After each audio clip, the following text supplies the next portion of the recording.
Welcome to CXQA Live, where we discuss all of the most important elements and strategies to creating successful CX call center operations. We'd like you to know that we are being recorded for quality assurance. And of course, what we mean by that is that this time that we have together every Tuesday at noon Eastern is recorded for the Recorded for Quality Assurance podcast.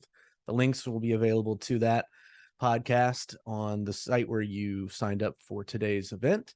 And we hope you'll join us on Tuesdays live. But if you can ever not catch it, grab it on the video podcast or audio podcast channels. So this week on the show, we're pleased to have Sheri Kendall of Wayfair joining us to chop it up about the role of training in call center CX. Welcome to the show, Sheri. Thank you for having me. This is going to be a great conversation.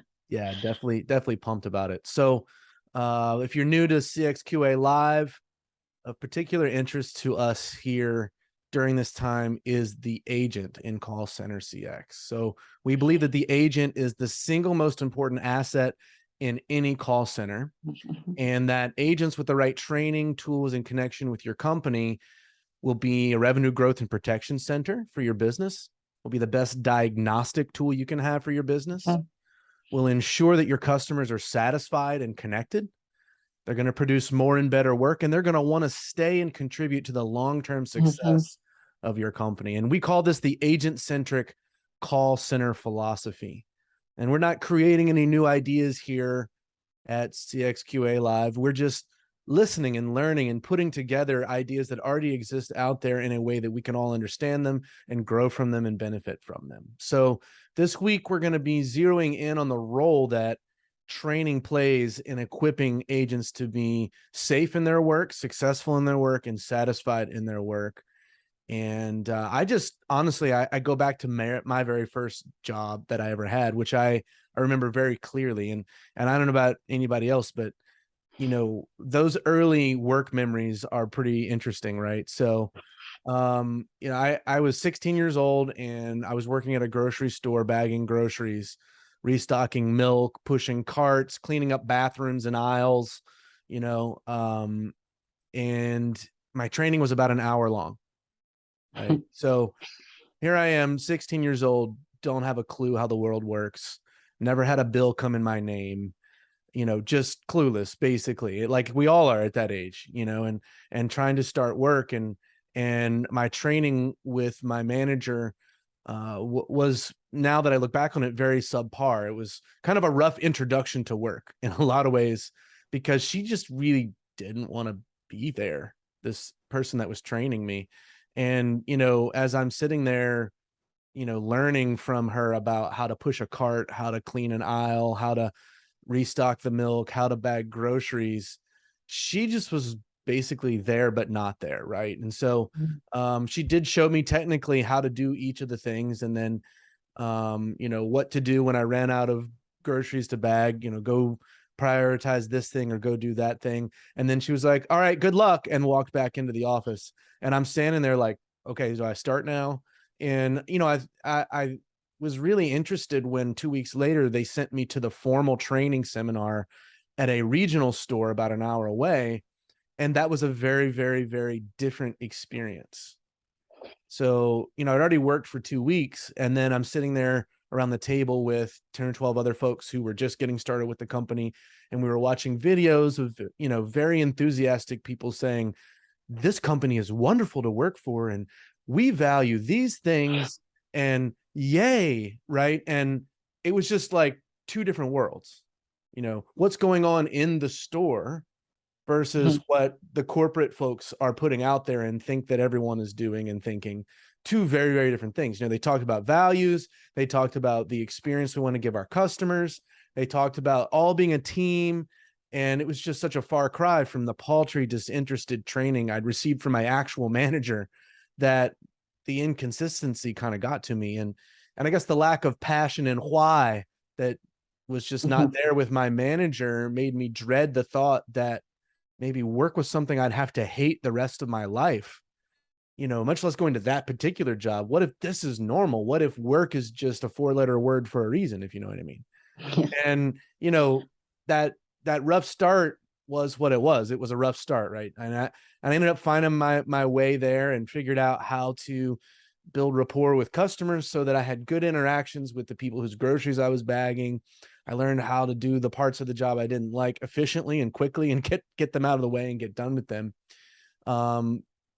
But the training at the beginning was a huge disadvantage, and there was never another follow-up training event the entire time that I worked there, right? So it was just sort of like, well, hey, we checked the box that we trained them, and now we're going to throw them out there, and hopefully they do good work. Maybe they'll quit, whatever, right? Now that first job of mine was much less complicated than the job that an agent performs in a call center, and much less technical, right? I might not put the eggs in the right place in the bag, or I might stock the milk in the wrong order so that the one with the expiration date's in the wrong place. And, there are things that could go wrong, but when you're talking about somebody who's calling in to deal with a customer service issue, and it's a critical, time sensitive, brand issue, you've got to help this customer have a resolution to their problem, or whatever the case may be. That's a whole different situation, right? Call center work is very, very different than that kind of work that I did in that first job. Call center work is unique in that it's always changing. It's got to be done to satisfy both the customer's needs and the company's needs. And there's a lot of pressure on the agent, right? And so here we're going to bring Sheri Kendall in and help us understand the unique dynamics that CX training involves. She is one of the leaders in CX training for the online retailer Wayfair, with nearly 25 years of education and corporate training, as well as CX experience. And we're just really glad you're here, Sheri. And I'm just going to wind you up and let you go. Okay. So here's your first big question. Give us your philosophy of training for CX. Well, I can talk about this for hours. So That's why you're here. That's why you're here. Notes. The first thing is, if we want to retain agents, we want to make sure they have the best experience possible, as well as provide that. We need to make sure they leave training with confidence to do their work. Individuals that aren't confident in their ability to perform their work will leave an organization within 30 to 90 days, depends on the stats you pull. But the point is, they will leave. And not only that, but the type of service that they will perform will be minimal at best. So we want to make sure that they're confident. And there are a few ways to do that. We want to make sure that the hiring process and candidate profile meet the needs of your organization. So if your organization is tech heavy, there are a lot of systems they need to learn, a lot of windows they need to navigate. It's important that you hire somebody with that ability. Hiring somebody that asks you, what's a mouse? Where's the on button? And then expect them to be successful. It's not a good experience for anybody. So first and foremost, before you even begin training, make sure you're hiring the right people. And the way that happens is through communication with talent acquisition and the training department.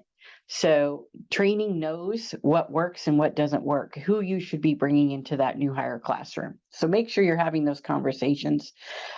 Also ensure that you are teaching tech, right? That you start there. They really understand your systems, they understand your policies, and also make sure that you're providing time for power skills. When power skills is the new term for soft skills. So I'm just delighted that we have an accurate term now, because these aren't skills that are soft. They're the most difficult for some people to learn, and they're not always natural. And I would love to bust the myth that you can't teach these, because you can. So, we're looking at active listening, compassionate empathy, overcoming objections. Also, some things that aren't as common: mindfulness. How do you care for yourself when you are presented with customers that are disgruntled? Folks aren't calling customer service to say thank you, loved your product. It happens very rarely. We have broken our promise of service, and they're calling us to resolve that. And so also providing space, figuring out how to teach them to care for themselves. What are those strategies you can build into your work? We all know average handle time is important, but we have to build in those small spaces for them to care for themselves and teach them some strategies to do that. Another key piece, and related to my philosophy of training for CX, is making sure all of the teams are speaking to each other. So training should understand what CX has uncovered. What is analysis telling us about our customers and what they expect? Quality and training, that should be a partnership without question. Quality understands what our customers want and what those behaviors to drive those metrics look like. Marketing, that's one that often gets overlooked, but marketing, they understand when are they launching sales, what types of events, and we should understand what those are and how to support our agents in providing the best service during those events. And if applicable, product development, really get to understand what your products are. If you're drop ship, understand what that means. What does that life cycle of an order mean, and where does that get broken? So lots of things to consider there. First and foremost, and I know we're going to talk about this in a moment, but we have to make sure folks have a sense of psychological safety for any of these things to matter. And I know we're getting there, so there's a bit of a teaser for folks to hang on. There is, and I do happen to know that that is a particular passion for you, Sheri, and Yes, so I it can't is. I can't wait to get into that dynamic with you. But one of the things I wanted to pull out from what you said is this cross team awareness, Mhm. right? And so few organizations are good at this. Yes. Honestly, it's hard. It's Mhm. it's not like it's easy to do. It's not like any organization that isn't really, really good at this is inherently lazy or something. It's quite difficult to get multiple teams that are working on partially overlapping initiatives to really work in a cohesive manner together. It's really hard to do. You have to build communication paths and workflows Mhm. so that, for example, the training folks that are informing the agents are constantly receiving information and also being able to provide information. So it's a unique thing to think about. And I would posit, and I could be wrong, but I would posit that most organizations, while executives would agree with the statement that that's important, very rarely get it right and really build out a cross team collaboration environment and set of workflows and structures and Mhm. cadences and all the things that it takes to do it. Has it been your experience that that's something that is kind of rare to come by? I agree. It's very rare. It's almost always missed. And it's taken a long time for training and development teams to even get a seat at the executive table.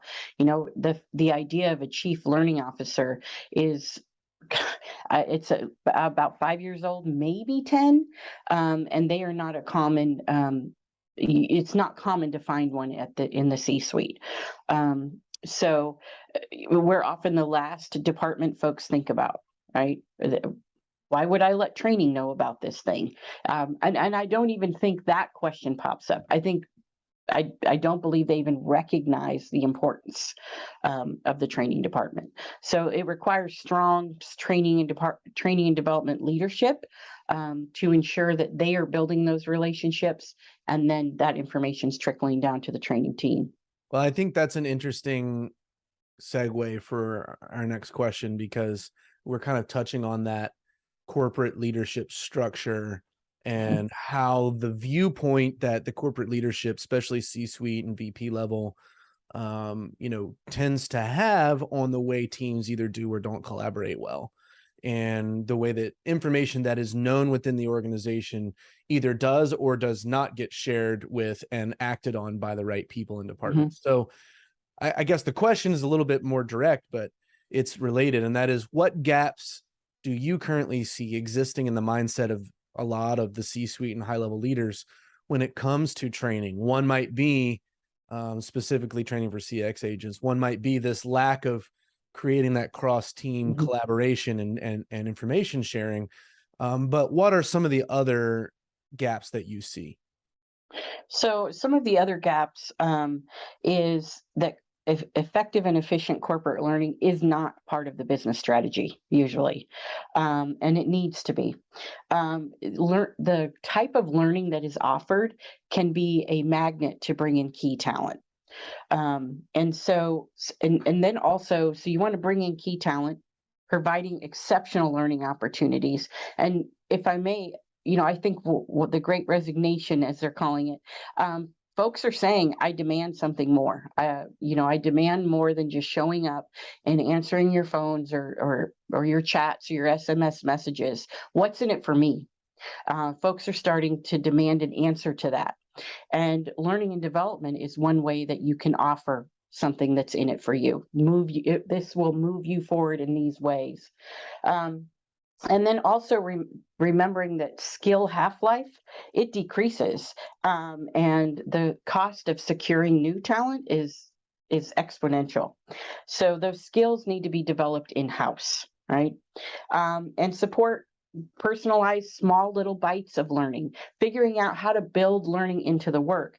I think part of the disconnect is folks in the C-suite and director roles, they have this antiquated view of training. Like, I have to pull folks out of queues and put them in a room. That's very expensive for lots of reasons. And it's the least effective way.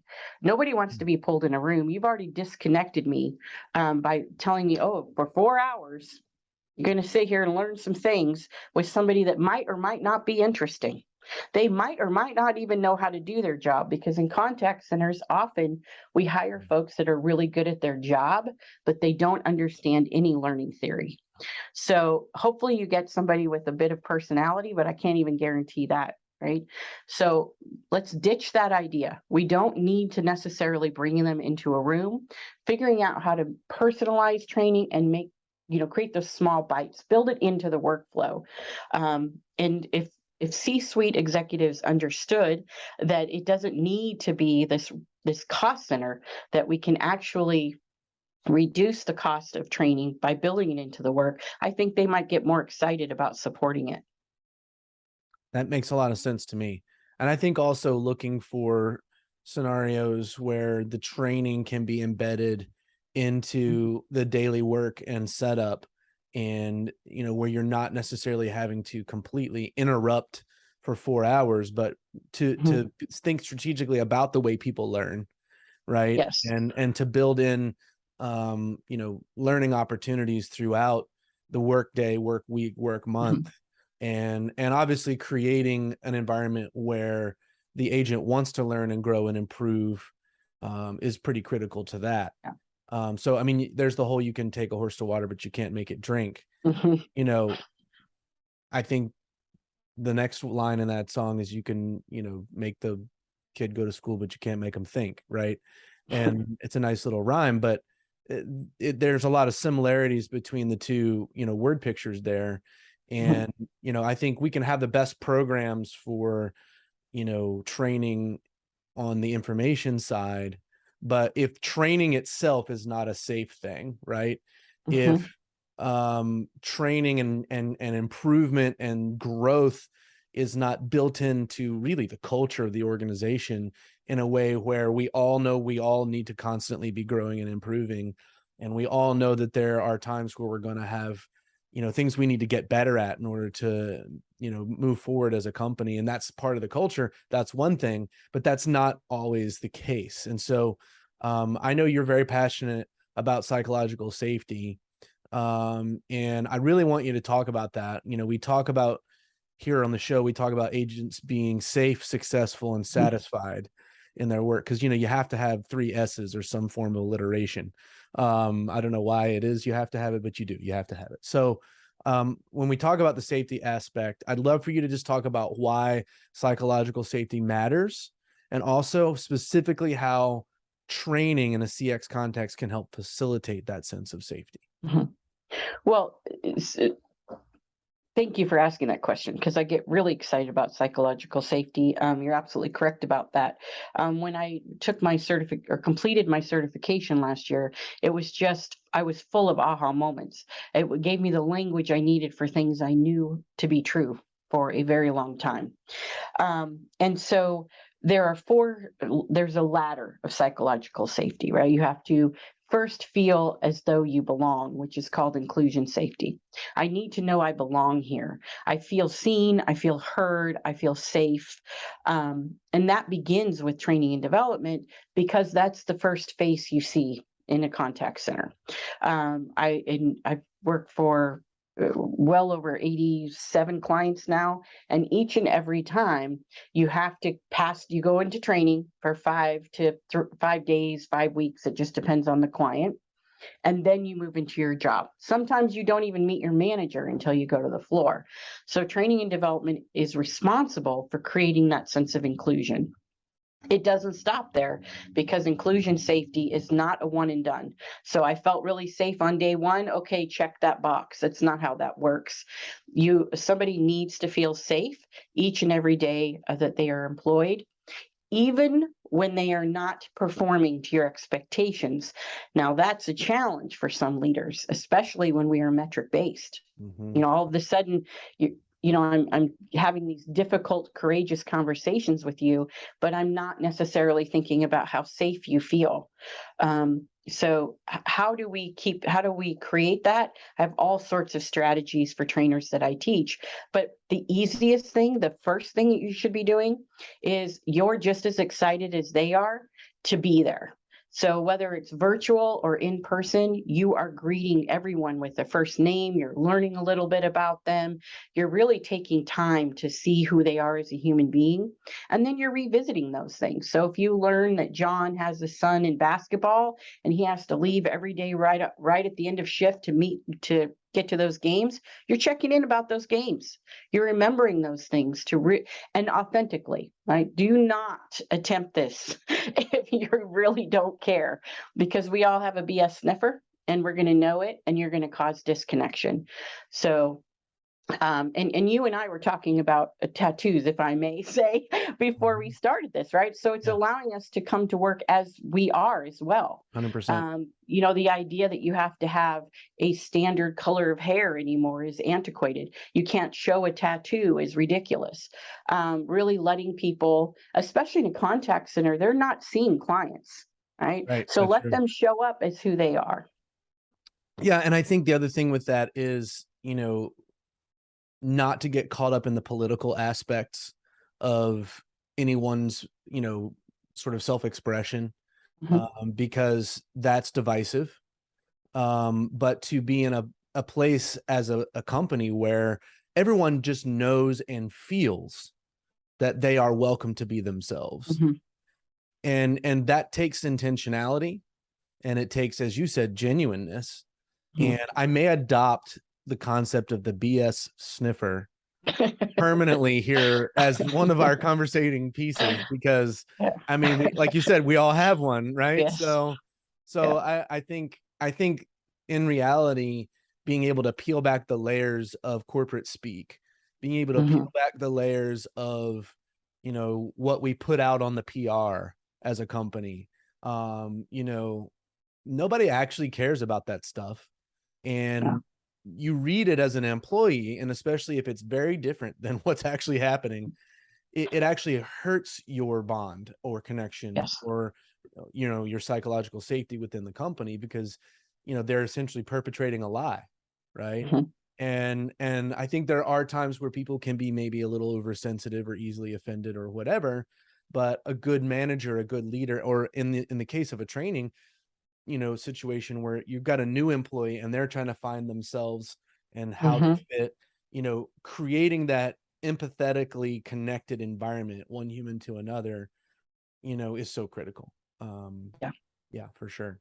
That's really good stuff. I know you were not all the way done with your psychological safety paradigm, so keep rocking. Okay. Well, there are a few more steps there. So inclusion safety is first, right? That period that has to be done first. Then we have learner safety, and this also happens in the classroom. So folks are able to ask questions, give feedback, ask for feedback, make mistakes, fail forward. You're setting the tone in new hire training. Are you allowing space for that? How are you responding when somebody gets something wrong? Right? Very easy to shame somebody when they answer a question wrong. You're like, you just didn't get that. Hey, Janice, something that simple sends the message that it's not okay to be wrong here. It's not okay to fail forward. Um, so that takes away your sense of belonging as well. But it's so critical to model as a leader, even in the training environment, Hmm. that mistakes are part of work. Yes. Now, if you don't care about your mistakes and you keep making the same mistakes, then we have an issue. Mhm. But as a leader, I've always appreciated other leaders that will even bring up mistakes that they have made.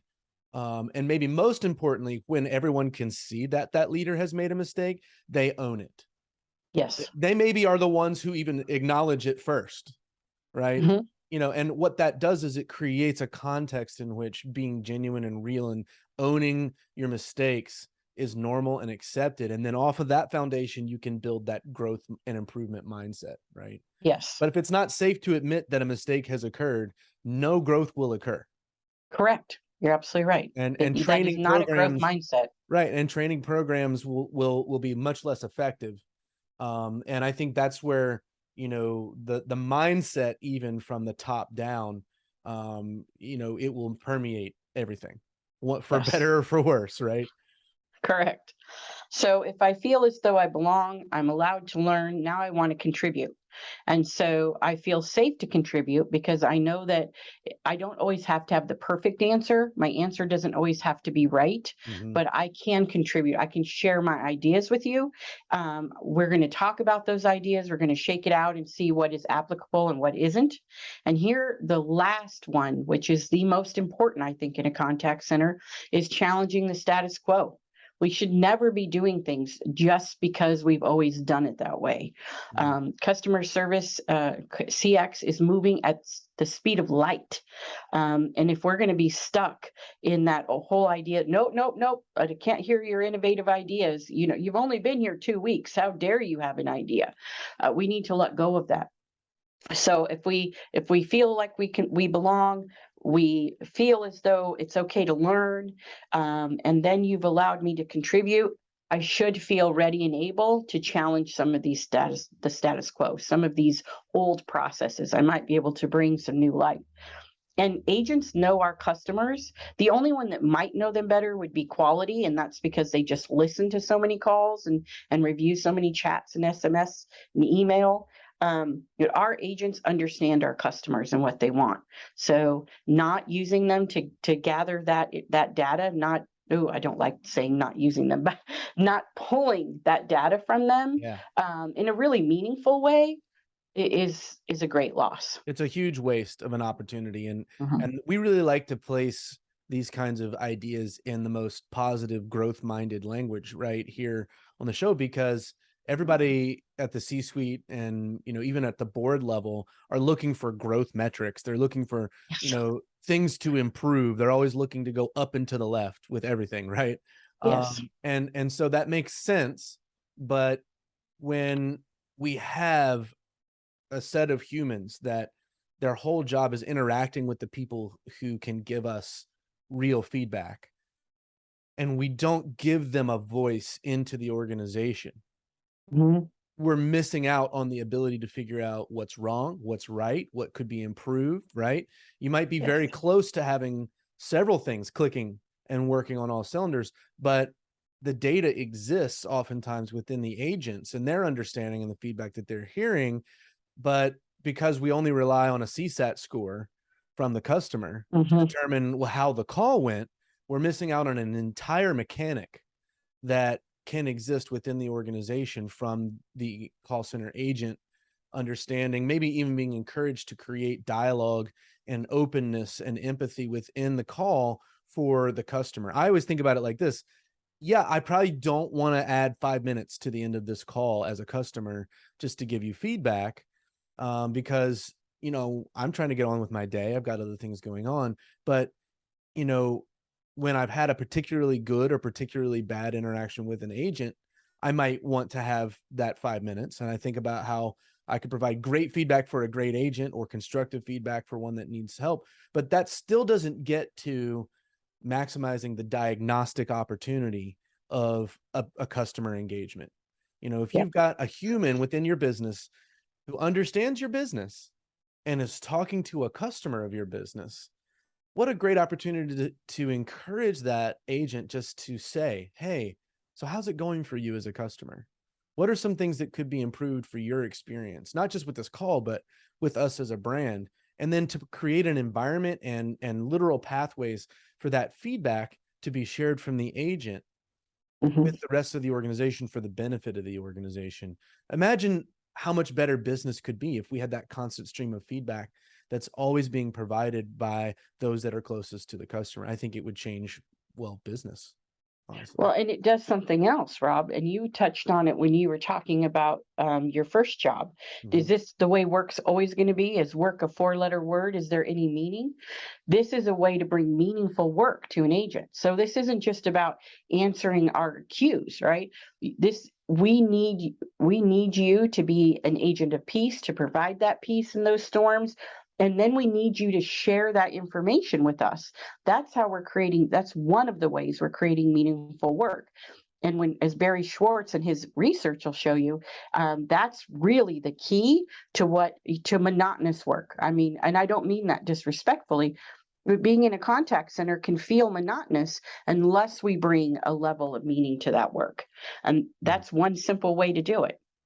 For sure. It really is. And I think when you hear corporate speak in a formal training event or from the CEO or from, a monthly or weekly all hands meeting, and or maybe you get an email and it's all, we love the customer, rah, rah, rah. And then you're not even given the tools or the mindset or the meaning that you Mhm. need as an agent to actually act like you love the customer. Like, you literally aren't equipped to love the customer. There's a tone deafness there on the part of the company and its leaders that really just takes the motivation and the why of the agent and just busts it down a few notches, right? And so, Yes. when you get that really hard call, and that really upset customer, you're not in a good place to deal with that situation, right? Mm-mm. You kind of agree, yeah, this brand stinks. And I've had calls with agents where I'm presenting a really bad, messed up situation that the brand has caused, and I'm listening to agents say, "Yeah, I don't even use this company for this service that I work for." And you're just going, "Oh, man," like, if I'm a C-suite or even a CX leader and I'm, putting out an environment in which my customer service agents are admitting to customers they don't wanna be a customer of the brand because of the lack of confidence that they have in the brand that they work for, this is not a good situation. Um, No. but there's not a regular way of providing that kind of feedback in most orgs where even the CX leaders have a systematic engagement with the agent's Mhm. feedback, much less those that are above the CX leaders actually understanding the diagnostic tool that the agent can be. So I think we've covered that one really thoroughly. I think we could have a whole Yes. show on just that dynamic. We could have a whole show on psychological safety, Yes. and I think we probably should. So I'm going to pencil you in for a future Okay. show, and we're just going to wind you up on psychological safety for a while Good. and let you go. One thing I just want to touch on, and I think Jacob has one question he'd like to pose for us, and we're looking forward to lots of more discussions and things. But we talked about in previous conversations, Sheri, and even a little bit today, the diversity within organizations on the hierarchical org Mhm. chart, right? That impact decisions related to CX. So, you've got the agent, you've got the shift managers, sometimes, call center managers, directors Mhm. over, CX. Sometimes the directors are over something broader. And then you end up in the VP and the C suite, and they all have different, levels of responsibility for what actually happens on the Mhm. calls, have different levels of responsibility for the experience of the agent. They have different levels of responsibility for what the vision is, what tools are bought, for what hiring levels exist. So many variables. If you could, just kind of briefly walk through from your perspective in training, how to engage from all those different levels with improving training in CX. So I'll start with the C-suite, and I have referenced in our sheet, our worksheet, a blog post that I think anyone should read, especially C-suite and directors. So I'll be quoting them a little bit. But create a corporate learnscape. So making sure that the C-suite folks should be making sure that companies compete on their rate of learning and where their capacity to learn collectively is a driving force of innovation and growth. It is necessary to create what we call an integrated corporate learnscape. So if we want folks to learn and we want a learning organization, it needs to come from the top. So as I mentioned in the beginning, understanding that corporate learning is part of your key business strategy. It's not an afterthought. It's not a necessary evil. So while you're thinking about your business strategy, you're working with your board, you're looking at budget, ensuring that you have corporate learning and development in those conversations. If you're a director, create and support partnerships across the organization, as we talked about earlier. So CX training and quality, making sure that you're creating a feedback loop between all of those individuals. And foster a learning organization by providing dedicated time to learning. So think, often we can't pull from folks from the queue. Well, I'm here to challenge that and ask you why not. Maybe it isn't an hour a week that you can offer at a director level. Maybe it's an hour a month. Maybe it's 15 minutes a week. It's amazing what you can learn when you are focused for a small amount of time. So my hope would be for a director thinking about, how can I create a learning organization? What things do I need in place to support that? Managers, ask your direct reports in your one-on-ones, what did you learn this week? Hold them accountable for learning. So start asking that question, and just by asking that question, you're planting the seed. Oh, I'm supposed to learn. I guess I better get on that, right? And then role model that behavior. Talk about the book you're reading, the podcast you listened to, the blog post you read, the meeting that you went to. We learn in all sorts of areas. We don't just, or different ways. We don't just read a book and learn, right? Or go to a class. You might have learned about a coaching strategy in a meeting that you attended, or in a coaching session you were part of. So thinking about what you learned and role modeling that and sharing that. And then if you're an agent, learn, look for those opportunities, reflect, discuss, and apply. Analyze the data. Did it work? Did it not work? And then repeat. So always looking for that opportunity to learn. Again, you don't have to be a voracious reader like myself.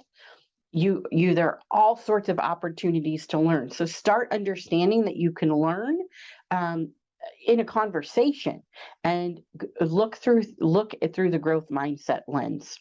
And the last thing I'll say is, I have a podcast habit. I listen to all sorts of podcasts, and I used to travel sometimes 4 hours a day in a car or in the airplanes, and so I would podcast, and I had a rule. I needed to learn on the way to work, and then on the way home I could listen to brain candy, like Jason Flom, Wrongful Conviction, something like this. But I discovered Tim Ferriss when I had this habit. So Tim Ferriss often talks about things I have no idea. When he introduces the top, I'm like, I have no idea what Tim's about to introduce me to. And I listen anyway, sometimes for 90 minutes. Tim has he can go quite long sometimes, but I learn something each and every time, and it's almost always applicable to something I'm doing either at home or at work. So find ways in which to open yourself up. Don't just learn about things that interest you. If you want to be a well-rounded employee and a well-rounded human, look for things that you have no idea what they're talking about, and stay and listen. That's really good stuff. And I would say, it's really a mindset and a lifestyle shift. When you go from somebody who kind of is what you are, maybe you suffer from imposter syndrome in a lot of ways, in a lot of situations, to somebody who says, I know I don't know things, and I'm hungry to learn more, and you're constantly growing. I'll say this about Tim Ferriss also, the fear setting exercise that he teaches is life-changing. Exceptional. Yes. Professionally, personally, very applicable if you don't know what that is. And what I'd love to do, because I think you were referencing a blog post from the Boston Consulting Group.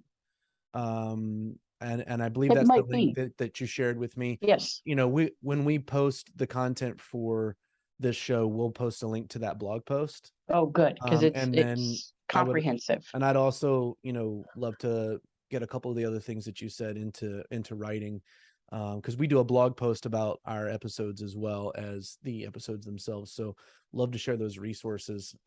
Jacob, I think you had one question that you were gonna ask Sheri.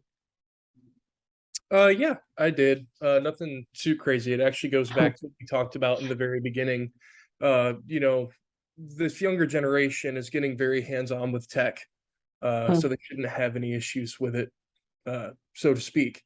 But I'm just curious, what kind of conflicts have you seen personally in your career, where you'll have like people who don't fully grasp how to properly train with tech, and what did you do in that scenario to kind of help them learn it a little easier? Yeah. So a couple of things there, Jacob. You're absolutely correct. So the younger generation, like my children who are in their 20s, actually I have a couple in their 30s, but anyway, they do understand tech, right? Yeah. I have a 15-year-old grandson that blows my mind with the things he does. But Mhm. we also need to make sure that we're not, that we're hiring folks from all sorts of generations, or we miss out on so many things, right? Including the level of knowledge that they bring. So we need to make sure that we have training in place that addresses the needs of all of the all, whether you're 52, 62, 22, that we're meeting your needs. And also making sure that we're training our trainers. So another thing that changes within a contact center and CX environment is our tech constantly. I mean, the tech is different today than when I started 10 years ago, mind-blowingly different. So we need to make sure that we're making that space to train our trainers, and remembering that they need to understand the tech that they're teaching. I think that's the biggest pain point I've seen is we have some new shiny tool, and trainers will learn about it after agents get on the floor and start complaining that training never taught them that. Well, we didn't know it existed. So again, it's that cross collaboration, a partnership between engineering and our ET teams and training teams. That's cool. And when you say like, bringing in different generations and getting in all these different kinds of perspectives, Mhm. you definitely feel that's like a two-way street, right? Your trainers have a lot to teach these agents that are coming in, but your trainers can also learn from the agents what they're comfortable with, what knowledge they can bring to the experience as well. Yes, absolutely. Ageism is real, unfortunately, because if anyone's practicing ageism, and I'm hoping that they're not anymore, you're missing out on a worldview and perspectives that you can't find from anyone else. I mean, the level of service you used to have to provide when you actually picked up a phone, there are techniques and strategies there that are still valuable today, right? Mhm. So it's about learning together. And some of the most robust learning experiences that I've seen in a contact center included many generations and many cultures and ethnicities. So we're bringing all sorts of worldviews together, all sorts of perspectives, and then you have a well-rounded agent. That's really good stuff. Well, we've gone a little over time today, but Sorry. this is what Bad. happens when you have a really great conversation and you just don't want it to stop. Yes. So Sheri, can't thank you enough for being on the call. When we talk about what matters for the agent, I think everyone knows training is on the top of the list, but you've given us a lot to think about how to shape that training in CX call centers. And I seriously think we came up with 2 new show ideas that are worth fleshing out just, with you over the next few months. So I look forward to having you back again. Thank you. And just appreciate your expertise and your willingness to invest some time into our industry today. Anytime. Thank you for having me. I look forward to coming back. All right. And as always, we'll be here next Tuesday at noon Eastern. Going to do it again with Jeremy Watkin, who's going to have some really great ideas, actually talking about tech and call center CX and some philosophical sort of frameworks for that. So I hope you'll join us next week as well. And I hope you guys have a great rest of your week.